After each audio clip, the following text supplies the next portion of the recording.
Here in Connected Cars, Truphone have a solution for a SIM card when traveling, and it's very exciting to find out more. James, tell us a bit about the technology that you're showing us here today.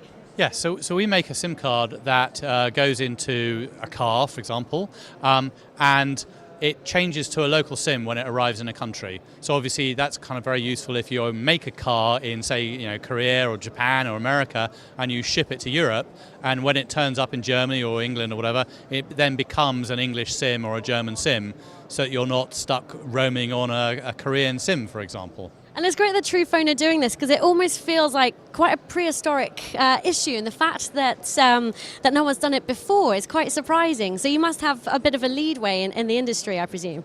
Yeah, well, we started doing it a long time ago. I mean, I had this problem with where I lived in America and worked in England, and that's nearly 10 years ago. And so I started Truphone to sort of solve a problem for myself, and it's ended up being an extremely useful problem to solve for cars. I bet. Tell us about some of the clients you work with who have found this to be such a useful thing for their business.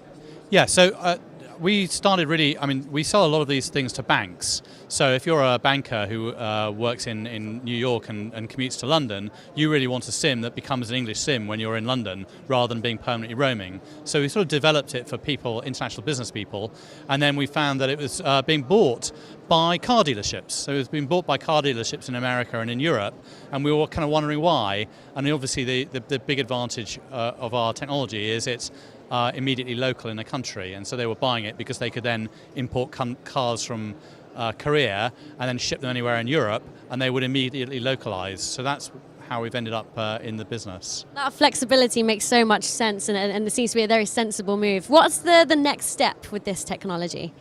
Well, what's happening now is it's getting built into cars in the factory. So you actually build it in Korea or Japan or America or Germany or whatever, and then you send the car anywhere in the world, and it will become a local SIM in about 20 seconds.